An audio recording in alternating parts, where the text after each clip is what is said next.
करीब से देखा है। ये लोग जन स्वराज परिवार का जब हिस्सा बन रहे हैं, सोचने समझने जांचने परखने के बाद जुड़ रहे हैं, कहीं न कहीं जन स्वराज की सोच की यही ताकत है। पिछले 2-2.5 वर्षों से हम लोग यही कह रहे हैं कि सत्य की एक अपनी ताकत है, उस पर जितना भी कीचड़ उछालोगे उससे कोई फर्क नहीं पड़ने वाला है। धीरे धीरे लोगों को पता चलेगा कि सही रास्ता कहाँ है, कौन सा दल, कौन सी व्यवस्था उनके और उनके बच्चों के भविष्य के लिए बेहतर हो सकती है।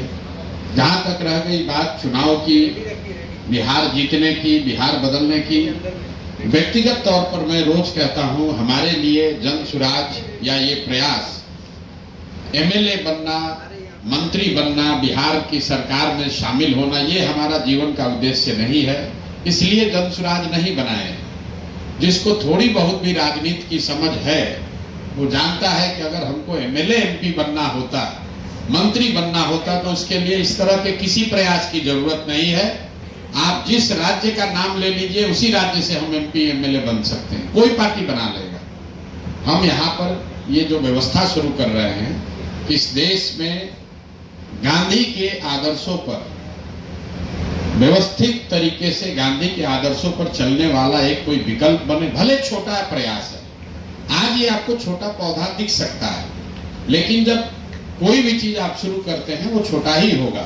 एवरेस्ट पर चढ़ने के लिए भी आपको नीचे से ही शुरू करना है। तो हमारी जो सोच है, ये व्यवस्था जो हम लोग बना रहे हैं, अगर आपको बीजेपी के विचारधारा पर आधारित राजनीतिक व्यवस्था से लड़ना है, तो हम लोग देख रहे हैं पिछले 10-15 साल से, ये कहीं का ईंट कहीं का गारा जोड़कर आपको लड़ाई नहीं लड़ सकते हैं। भाजपा विचारधारा आधारित एक राजनीतिक व्यवस्था है, तो अगर विचारधारा आधारित भाजपा से लड़ना है तो आपको लोहे को लोहा काटता है, विचारधारा आधारित ही राजनीतिक व्यवस्था बनानी पड़ेगी।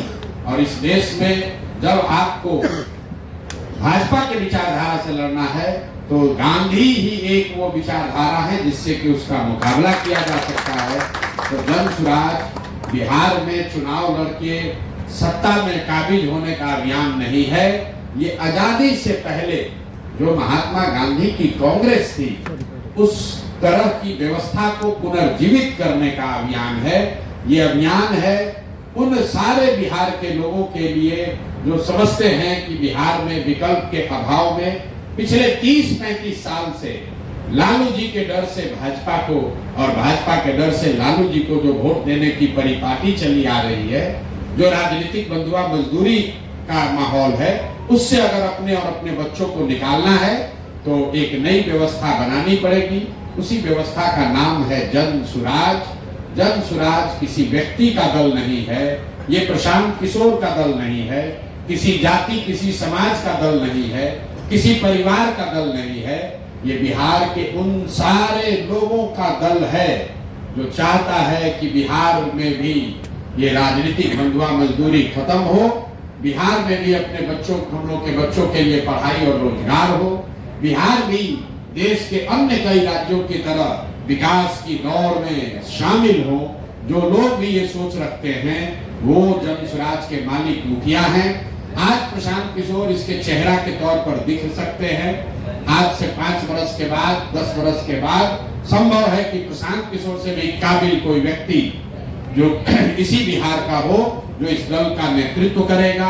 वो मुस्लिम भी हो सकता है, वो अति पिछड़ा भी हो सकता है, वो सामान्य वर्ग का भी हो सकता है, वो दलित समाज का भी हो सकता है। जाति और पारिवारिक पृष्ठभूमि का ध्यान में न रख के सिर्फ और सिर्फ मेरिट और समाज के लिए कुछ करने की क्षमता के आधार पर इस दल को चलना और बढ़ना है।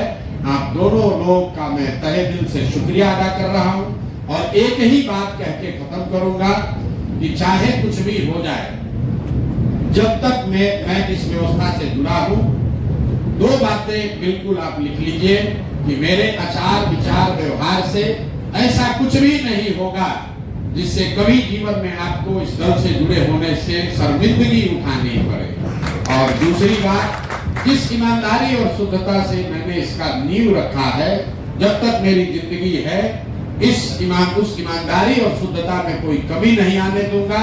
उससे कोई कॉम्प्रोमाइज नहीं होगा, ना विचारधारा के आधार पर, ना व्यवहार के आधार पर। कॉम्प्रोमाइज नहीं होगा, चाहे 10 बरस लगे, 20 बरस लगे, सफलता मिलना नहीं मिलना अलग बात है, लेकिन ईमानदारी और शुद्धता से कॉम्प्रोमाइज नहीं होगा। और जो बात हम लोग कह रहे हैं उस पर पूरी तरीके से कायम रहेंगे, कोशिश करेंगे कि अपने आचार विचार से ऐसा व्यवस्था रखें ताकि आपको हमेशा ये लगे, कोई समाज में हमेशा लोग यही कहे कि नहीं भाई आप अच्छे लोगों के साथ हैं, अच्छी व्यवस्था के साथ हैं, अच्छी सोच के साथ हैं। जीत और हार तो ऊपर वाला तय करता है, हम लोग निमित्त मात्र हैं, हम लोग अपना काम कर सकते हैं, लेकिन अच्छा करेंगे, अच्छी सोच के साथ करेंगे, अच्छी भावना के साथ करेंगे तो लोगों की दुआओं में दम है, जीत तो अपने आप मिलेगी। इन्हीं शब्दों के साथ आप दोनों साथियों का, आप दोनों भाइयों का इस परिवार में फिर से